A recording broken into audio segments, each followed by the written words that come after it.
Imagine waking up one morning and hearing your song from almost every matatu passing by. In what felt like an instant, their music had become the soundtrack of a generation. At that time, Rieng wasn't only the name of a song, it was a whole vibe. At that time, everywhere was Peleka na Rieng by Boondocks Gang. I'm talking about the Gengetone era, a time when different groups were rising and changing the sound of Kenyan music, with Boondocks Gang right at the center of it all. But while millions knew the songs, very few knew the journey behind them. From their rise to becoming one of the biggest names in Gengetone, to the challenges that followed. This is the story of Boondocks Gang. And like every success story, it has a beginning. But not every beginning looks like success. Long before the sold out performances, the millions of streams, and before Kenya knew the name Boondocks Gang, there were just three young boys from Githurai trying to find their place in the world. It all started back in 2015. Francis Macharia, better known as Odi Wa Murang'a, Tony Kinyanjui, famously known as Exray, and Edward Wycliffe, better known as Maddox, first met at Christ the King Church in Githurai. Surprisingly, music wasn't what brought them together. The three were part of a local youth theatre and drama group. They spent their time acting, performing, and entertaining the community. And without even realizing it, they are building a friendship that will later change the course of their lives. And as the years went by, that friendship grew stronger. And by 2016 and 2017, the stage was no longer enough. The boys wanted something bigger, something that could reach beyond the walls of the church. So they turned to music. But here is what many people don't know. Boondocks Gang didn't begin as a gang, but their goal wasn't fame or money. It was to use rap to inspire young people and spread a positive message through their music.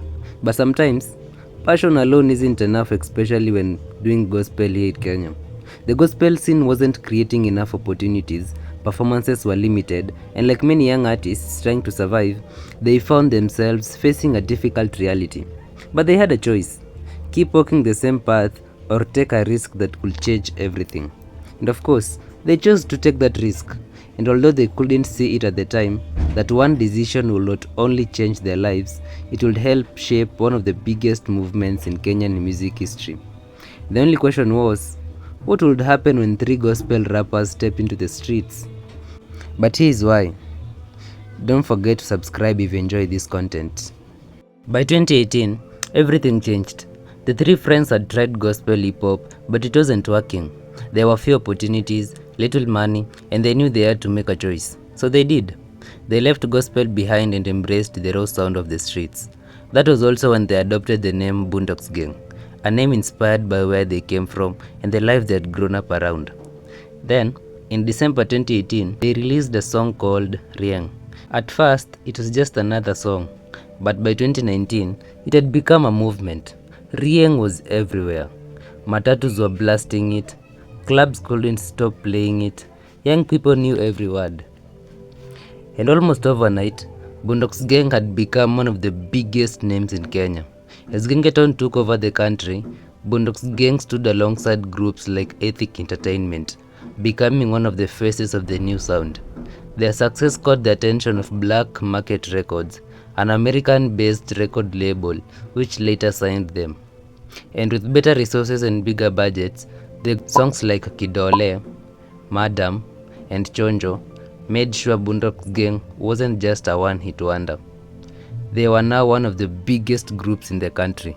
So big that some of Kenya's biggest artists, including Sauti Sol and Calligraph Jones, wanted to work with them. For a moment, it felt like Boondocks Gang couldn't be stopped. And by the beginning of 2020, Boondocks Gang were the top of Kenyan music. And for a moment, it seemed like nothing could stop them. But as they say, the higher you rise, the harder you fall. But then, the world changed. COVID-19 brought the entertainment industry to a standstill. Concerts were cancelled, nightclubs were closed, festivals disappeared, and for artists like Boondocks Gang, live performances were one of their biggest sources of income. And almost overnight, that income was gone. But let us be honest, COVID-19 wasn't the only challenge, because at the same time, Gengetone itself was starting to lose its momentum. The sound that had once taken over Matatus, clubs, and estates across the country was no longer as popular as before. Listeners were moving on to new sounds, and the excitement around the genre slowly began to fade. Some fans also felt that Gengetone was becoming repetitive. They argued that many songs followed the same formula and talked about similar topics. Kuua mabiti hizo vitu ngapi? Vitu vitatu. Bangi, kunywa na kuua biti na kipewa bita na ua na kulewa pombe. Kulewa kabisa, making it harder for the genre to stay fresh. As Gengetone declined, the pressure on groups like Boondocks Gang became even bigger, and for the first time since the group was formed, the future was uncertain. And for a while, Boondocks Gang was still Boondocks Gang. Even after COVID changed the music business, the three were still trying to keep things moving. But something had changed. The shows were no longer coming like before, the money was not the same, and slowly, the three started spending more time working on their own things. Maddox later explained that he began noticing the changes during recording sessions. Sometimes, Exray would not show up. Other times, Odi wouldn't be there. And sometimes, only one of them would turn up. The group was still together, but it didn't feel the same anymore.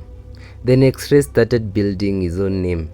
His solo career began taking off, especially with Sipangwingwi, which became a huge hit and pushed him even further into the spotlight. Then Odi Wa Murang'a was also finding his own direction in industry. He started moving more into his own sound and building his career outside the group.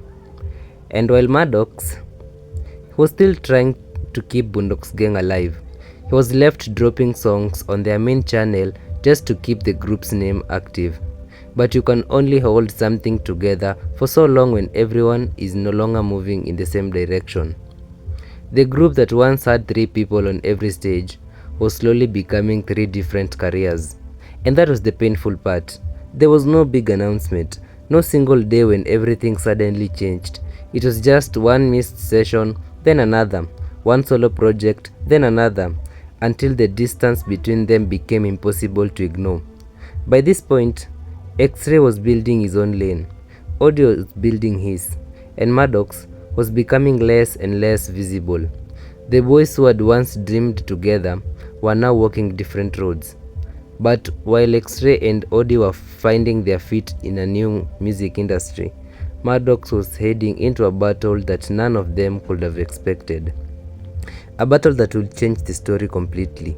In the years after the group started falling apart, Maddox slowly disappeared from the spotlight. Then the videos started appearing online. Fans who once knew him from Rieng, Madam and Kidole were now seeing a very different Maddox. He was struggling on the streets, and the videos shocked many people who had grown up listening to his music.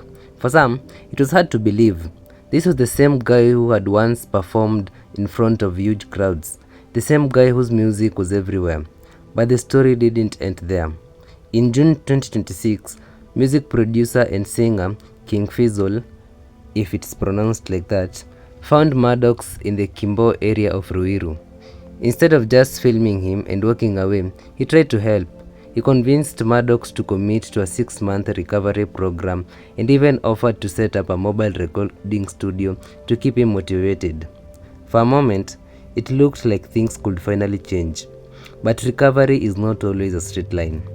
By August, Maddox was back on the streets, and this time, Nairobi County official Geoffrey Moseria stepped in after members of the public raised concern.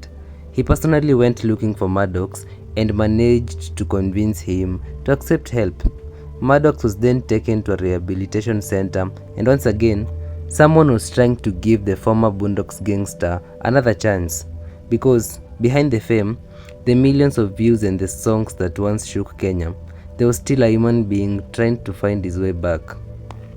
And maybe that is what makes the story of Boondocks Gang so painful. 3 boys once walked into the music industry together, they dreamed together, they became famous together, but fame took them in completely different direction.